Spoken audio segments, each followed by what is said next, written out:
Sismic aide les marques notamment, mais aussi les personnes physiques, mais surtout quand même les marques, les professionnels, à gérer les réseaux sociaux. C'est-à-dire, si vous voulez optimiser votre présence sur Facebook, sur Twitter et sur des dizaines d'autres réseaux sociaux, on a en fait une sorte de cockpit derrière moi qui permet de gérer en fait toutes les pages Facebook et les comptes Twitter au même endroit.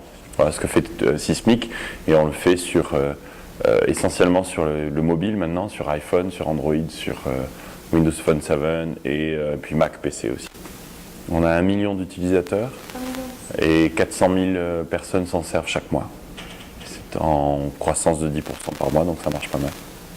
Je pense que les réseaux sociaux ont un rôle fondamental dans la manière de communiquer de qui que ce soit quelqu'un qui cherche à créer, à développer sa carrière. C'est une sorte de CV virtuel finalement, et là c'est plutôt LinkedIn probablement pour ça, ou un chef d'entreprise qui veut communiquer sur ses produits, évidemment, là c'est peut-être plus une page Facebook, un compte Twitter, et jusqu'aux politiques, évidemment, dans le cadre de la campagne pour le FMI de Christine Lagarde, sa page Facebook et son compte Twitter sont très importants. Je voulais juste me rapprocher du centre du réacteur, de l'Internet. C'est ici pour tout ce qui est économique, évidemment. Donc ici, je peux prendre ma voiture et aller visiter Twitter ou Facebook ou Google à moins d'une demi-heure. Et donc, alors qu'à Paris, on a tendance plutôt à travailler avec des représentations commerciales de ces entreprises-là. Et puis surtout, c'est le seul endroit dans le monde où les succès entrepreneuriaux autour de la technologie et d'Internet se reproduisent le plus. Quand je suis venu ici il y a 4 ans maintenant, je suis venu avec mes 3 enfants et mon épouse dans l'idée de venir quelques années pour voir si ça nous plaisait, si on allait rester. Et là maintenant j'ai une green card qui arrive, j'espère, je l'attends. À chaque fois que je reviens en France, je vois tout ce qui me manque. J'aime beaucoup j'ai beaucoup d'amis bien sûr, et puis j'aime beaucoup la culture, l'ambiance, les restos, j'aime beaucoup l'ambiance parisienne. On revient quelques semaines tous les étés, mais du point de vue business, j'ai de plus en plus de mal. À Paris, il faut en général prendre des rendez-vous à l'avance et il faut passer par des assistantes. Et ici, je vois quelqu'un cet après-midi si je veux. Je n'ai pas d'assistante ici. Alors qu'à Paris, j'avais 1 mois et demi de déjeuner pris à l'avance. Donc il y a une déconnexion totale, c'est très différent. La manière de travailler est beaucoup plus efficace. Le déjeuner parisien me manque probablement beaucoup, parce que j'aimais bien, mais il n'est pas très efficace. Et donc quand je vais là-bas, j'ai l'impression que tout prend beaucoup plus de temps. Quand on renouvelle nos partenariats pour le web avec des grandes marques, il faut toujours faire 6 rendez-vous, 8 rendez-vous, et on ne sait jamais... on n'a jamais la réponse. Enfin, c'est vraiment, ça prend des mois, quoi. Et ici, au moins, si c'est non, on le sait tout de suite en général, et on peut faire autre chose après. Mais ça va beaucoup plus vite. Et les Français ont très envie de créer leur entreprise. À chaque fois qu'il y a une étude sur le sujet, on le voit bien. Et le problème en France, c'est plus le fait que les gens ont moins d'ambition, en fait, sont plus concentrés sur faire un succès français. Et pendant qu'ils font ce succès français, ou même cet objectif de réussir à Paris, c'est très parisien en fait, moi j'ai été comme ça aussi, eh bien il y a ici quelqu'un qui va faire une autre entreprise qui va être mondiale. Donc par exemple Dailymotion et YouTube, elles ont démarré en même temps, il y en a une qui a un succès planétaire et l'autre qui a un succès plutôt français. Et l'histoire se reproduit en permanence. Malheureusement, c'est très difficile de créer un leader mondial à partir de l'Europe, pas uniquement de la France, c'est pareil dans tous les autres pays. Si vous regardez tous les leaders de l'Internet, il n'y en a pas un qui est en Europe, pas uniquement en France. Et puis c'est assez triste finalement, parce que vous avez des grandes réussites françaises sur l'Internet comme Vente Privée, qui était très précurseur et très très tôt, et aujourd'hui Groupon va aller en bourse pour 10 milliards de dollars. Et donc en fait, ils sont venus après, mais le marché est plus important et plus grand. Donc ce qu'il faudrait faire en France, c'est habituer les jeunes à être beaucoup plus, à vouloir beaucoup plus créer une entreprise plus tôt. Donc je pense qu'il faudrait l'enseigner vraiment à l'école, commencer le plus tôt possible, C'est pas le cas du tout. Mais donc ça c'est un vrai problème. Il faut démarrer plus tôt. Ensuite l'anglais et l'international est pas assez important non plus. Il faudrait que les jeunes apprennent un bien meilleur anglais beaucoup plus tôt qu'un anglais un peu superficiel.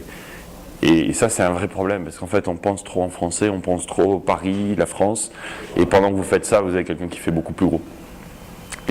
La crise a évidemment provoqué ici énormément de changements dans les startups, et surtout, évidemment, les a forcés à s'alléger et à parfois évidemment se séparer de leurs collaborateurs. Mais ce qui est très particulier à la Silicon Valley, c'est la flexibilité dans le travail, c'est-à-dire que les entreprises réduisent leur taille à une vitesse incroyable.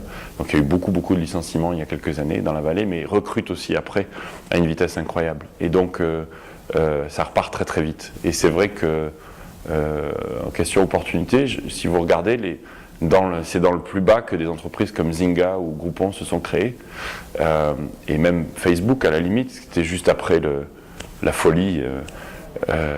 Et donc, je crois que la crise est en fait qu'il y a eu il y a quelques années, on n'y est plus là, en tout cas dans la technologie, c'est plutôt l'euphorie. On parle de bulle à nouveau. Est en fait une très bonne opportunité parce qu'il y a moins de concurrence, il y a moins de gens qui cherchent à lever des fonds. Et du coup, beaucoup plus d'opportunités, d'espace pour créer. Alors que quand on est dans une phase d'euphorie, comme il semble que cela revienne maintenant, et c'est plutôt inquiétant, on voit un peu n'importe quoi et n'importe qui lever des fonds, donc il y a plus de concurrence aussi. Je pense qu'il va y avoir une prochaine crise. Mais la technologie, c'est cyclique. Moi, j'étais là en 95, quand je suis sorti d'HEC, en 96, et puis j'ai vu l'euphorie, la bulle Internet. Ensuite, j'ai vu la catastrophe et plus personne ne voulait nous parler. Et puis là, on est en train de revivre la même chose. C'est vraiment cyclique. Ce sont des cycles de 3 à 5 ans, en fait. Donc là, on est reparti. Il y a 3 ans, on licenciait ici. C'était une catastrophe. Plus personne ne pouvait lever de fonds. Et ici, vous ne pouvez plus recruter un développeur iPhone pour moins de 160 000 $ par an maintenant. Donc, je regarde ça avec un peu de recul, en me disant que oui, il va y avoir, là, il y a toute une série d'introductions en bourse. Et je pense que ça va être éphémère. Dans 1 an ou 2, il va falloir faire attention. Je regarderai la prochaine crise avec beaucoup d'attention, parce que je pense que c'est probablement le meilleur moment pour créer. La conférence a pris une autre dimension depuis qu'on est à San Francisco, puisqu'on est en 4 ans, nos amis sont ces créateurs de start-up.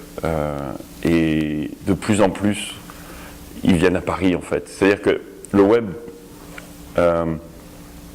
amène les Américains à Paris parce qu'on leur amène l'Europe pendant 3 jours dans une salle. Donc le pitch est assez facile en fait. Tu viens, tu as toute l'Europe.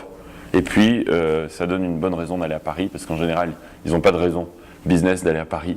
Et là, ils ont une raison. Donc c'est pour ça que les Américains viennent. On doit avoir 20%, 15 à 20% d'Américains à le web, ce qui est énorme. Les Européens ont le meilleur de la Silicon Valley qui se déplace à Paris pendant 3 jours. Donc ça marche bien, les deux fonctionnent très bien comme ça, mais le web n'a pas vocation à montrer le meilleur de l'Europe. C'est souvent une confusion, les gens me disent « Ah, mais il n'y a pas beaucoup d'Européens sur scène ». Le web a vocation à montrer le meilleur dans le monde. Et donc j'ai commencé à essayer de faire venir les meilleurs du monde, les créateurs de Twitter, Jack Dorsey qui était là, ou le créateur de YouTube, des gens comme ça, ils sont venus. Et ensuite d'avoir l'écosystème autour d'eux, donc les business angels européens, pour trouver des fonds, les capitaux risqueurs, la presse, c'est important, une start-up doit avoir de la visibilité. Non, je ne sélectionne pas les start-up. Les start-up s'inscrivent sur un dossier qu'on leur demande, en ligne bien sûr, il n'y a pas de papier. Et on a reçu 500 l'an dernier, c'est incroyable. Pour te donner une idée, c'est plus que les conférences ici reçoivent en équivalent. C'est à peu près, elles ont quelques centaines, on en a eu 500, c'est vraiment énorme. C'est vraiment, ça montre justement que l'Europe est en train de se réveiller, donc c'est bien.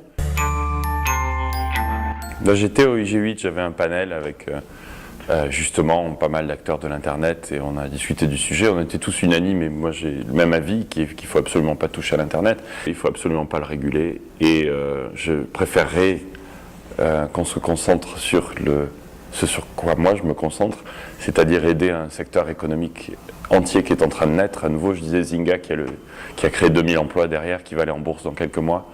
Groupon, 7000 emplois. C'est juste incroyable, et ce qui m'attriste beaucoup, c'est que mon pays a tendance à se concentrer sur il faut réguler, il faut...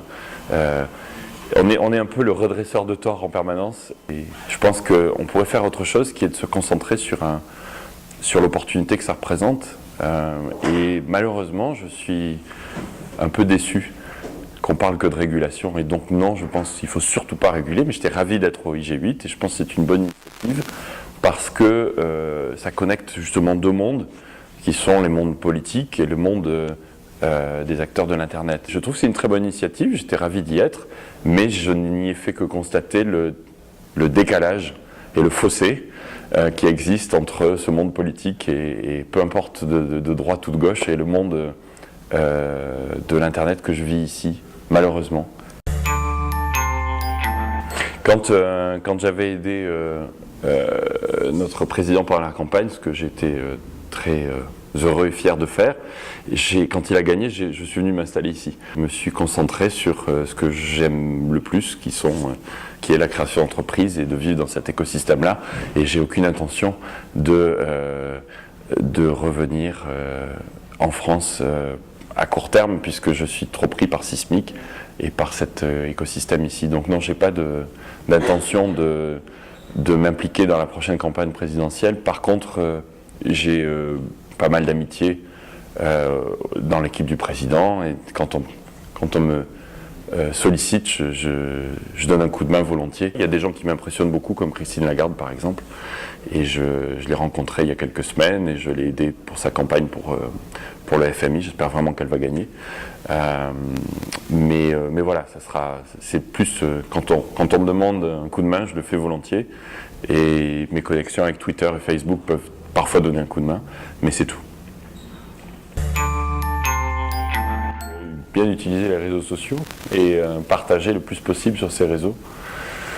Il faut le faire de manière quasi quotidienne, et d'ailleurs j'ai fait toute une série de vidéos en français. Il y a 30 vidéos pour utiliser les réseaux sociaux. C'est sur loicvideo avec un s.com, et voilà, j'ai passé, comme j'avais toujours cette question-là, j'ai passé un peu de temps à créer toute une série de vidéos où j'explique ce que je pense qu'il faut faire. Mais oui, il faut l'utiliser de manière quotidienne. Il ne faut surtout pas communiquer comme un communiqué de presse, c'est-à-dire d'être beaucoup plus ouvert et authentique qu'une communication corporate comme les entreprises font en général.